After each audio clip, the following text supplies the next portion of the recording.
and that once Honey and I get a real child, we will dump her. I can't explain the rage, the absolute, total, and complete red I saw as my daughter broke down, telling me that she behaves so well and is so obsessed with grades so she can prove she is worth loving, worth keeping. After calling my wife, we sat her down and told her that she is the best thing that ever happened to us, and that even if we do have more children, she is our firstborn and our love. I cried and held her, telling her she was my whole heart and that nothing will ever change that. She saved us, and I am so proud of her and us and all we've grown to become. I can't ever stop loving her, neither can her mom. We love her more than air. That will never change. Then I explained that Auntie was wrong for this. Auntie is jealous of her, jealous of how much we love her. Auntie needs help, but we can't give that help, so she won't be around for a while. Decker asked us to stop talking to her like a child, so I was blunt. She's my sister and I love her. You're my daughter and I love you more. I told her my sister was wrong and hateful. I'm sorry that she didn't feel she could come to her mom or I, but she can. Every time, any time, we will choose her. Always. Decker asked me if it's her fault I hate Clara, and I just told her hate is a choice and I don't hate Clara. I do love her. But sometimes loving a person means you correct them.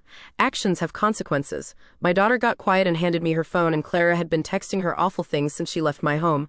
I can't even type them because I want to throw things, but it's when I read my fucking sister texting my teenage daughter, "Go tell your so-called mom like a snitch and prove me right." I took a screenshot and texted it to myself. Decker fell asleep around midnight and my wife and I went to bed.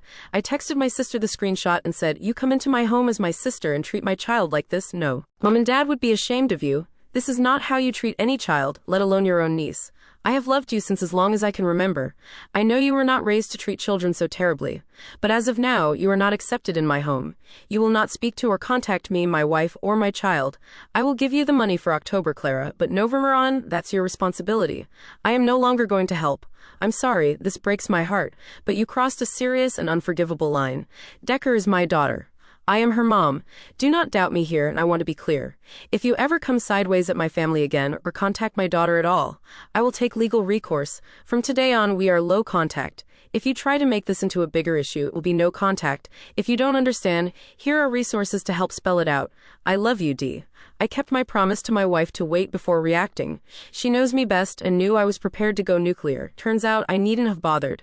Let me clear up a couple of small details and misconceptions I've read.